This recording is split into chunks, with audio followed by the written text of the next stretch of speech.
నమస్తే SR7 TV news కి స్వాగతం.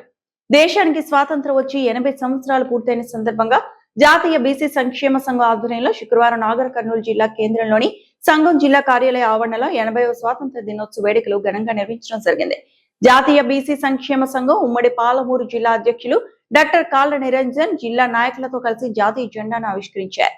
ఈ కార్యక్రమానికి సంఘం సభ్యులు మూకుమ్ముడిగా విచ్చేసి జాతీయ గీతం ఆలపించారు. స్వాతంత్ర ఫలాలు సమాజంలోని చివరి వ్యక్తికి అందే వరకు జాతీయ బీసీ సంక్షేమ సంఘం పోరాటం కొనసాగుతుందని ఆయన స్పష్టం చేశారు.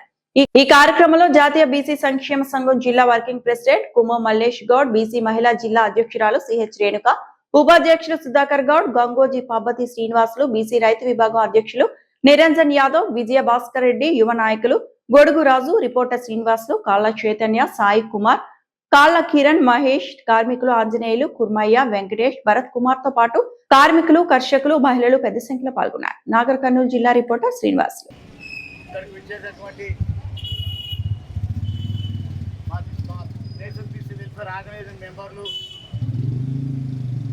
పట్టణ ప్రజలు, కార్మిక సోదరులు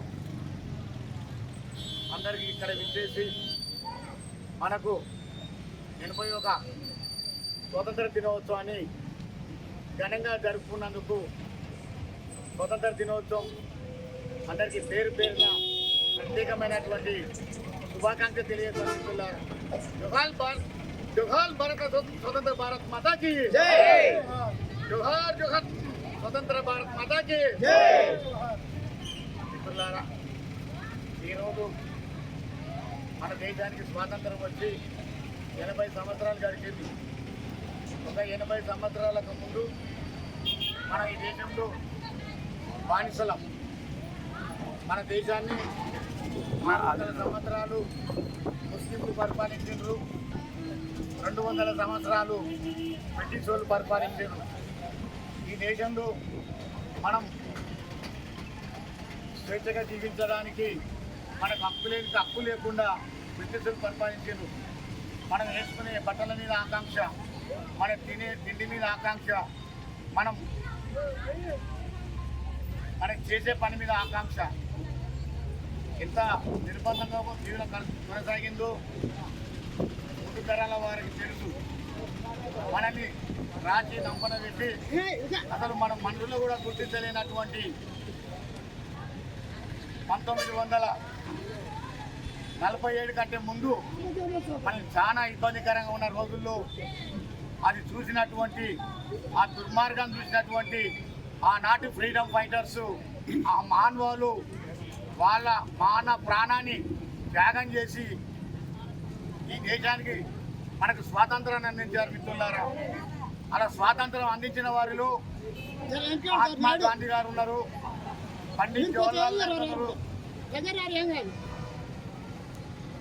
జవహర్లాల్ నెహ్రూ ఉన్నారు, భారతరత్న డాక్టర్ బిఆర్ అంబేద్కర్ గారు ఉన్నారు, పట్టాభి సీతారామయ్య గారు ఉన్నారు, భగత్ సింగ్ గారు ఉన్నారు, అల్లూరి సీతారామరాజు గారు ఉన్నారు. ఇలా చెప్పుకుంటూ పోతే ఎంతోమంది వీరులు, స్వరాజ్యమే నా జన్మ హక్కు అన్నటువంటి పట్టాభి సీతారామయ్య గారు ఉన్నారు. వాళ్ళు ఈ దేశం కొరకు కేవలం మనకు స్వాతంత్రం తీసుకురావడం కొరకే వాళ్ళ జీవితాన్ని త్యాగం చేసేవాళ్ళు, వాళ్ళ జీవితాన్ని త్యాగం చేసారు. ఈరోజు ఇంత హ్యాపీగా, ఇంత సంతోషంగా మనం ఉన్నామంటే వాళ్ళు చేసిన పోరాటం. నిజమైన స్వాతంత్రం అంటే ఏంటో తెలుసా మిత్రులారా? మహాత్మా గాంధీ గారు చెప్పారు, మనం తినడానికి తిండి ఉండాలి, కట్టుకోవడానికి బట్టలు ఉండాలి,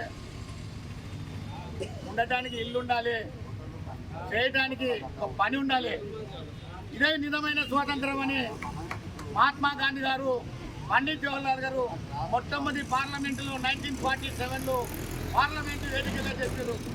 ఇవన్నీ అందిన నాడే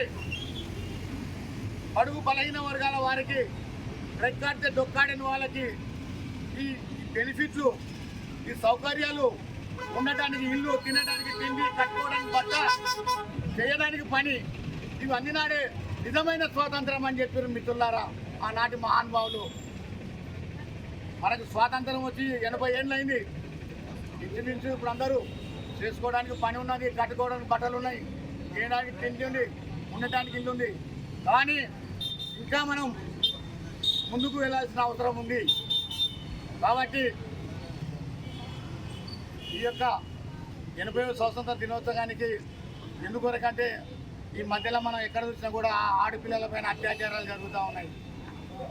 జరుగుతున్నాయా లేదా? ఆడపిల్లల అత్యాచారాలు జరుగుతూ ఉన్నాయి. ఇవి నివారించాలి. దీనికి కఠినమైన చట్టాలు తీసుకురావాలి. ఆనాడు డాక్టర్ బిఆర్ అంబేద్కర్ గారు 1947లో ఆనాడున్న ప్రజలను దృష్టిలో పెట్టుకొని ఆ చట్టాలు శాసనాలు చేసేది. కానీ అప్పుడు 30 కోట్ల మంది భారతీయులు ఉన్నాం, 140 కోట్ల మంది భారతీయులు ఉన్నాం. ఇప్పుడు ఉన్నటువంటి జనాభా తగ్గట్టుగా రాజ్యాంగంలో కూడా మార్పు తీసుకురావాలి, చట్టాల్లో కూడా మార్పు తీసుకురావాలి. ఒకటి చంపినా కూడా ఏమైతే లేవు 3 నెలలు వెళ్ళిపోయి మళ్ళీ వస్తూ అంటున్నాడు. అట్లని కాకుండా ఒకరికి పనిష్మెంట్ ఇస్తే నేను దీని నుండి తప్పించుకోలేనని చెప్పే విధంగా చట్టాలు రావాలని ఆ నేషనల్ బీసీ వెల్ఫేర్ కింద నేను ఉమ్మడి జిల్లా అధ్యక్షుడిగా భారత ప్రభుత్వాన్ని డిమాండ్ చేస్తూ ఉన్నా. ఎందుకొరకంటే డాక్టర్ల మీద అత్యాచారాలు జరుగుతున్నాయి, మహిళల మీద అత్యాచారాలు జరుగుతున్నాయి. ఒకటా రెండా పేపర్ తిరిగేస్తే ఎక్కడో ఓ చోట ఇట్లాంటి ఘోరమైన సంఘటనలు జరుగుతున్నాయి. ప్రభుత్వాలు దీన్ని దృష్టిలో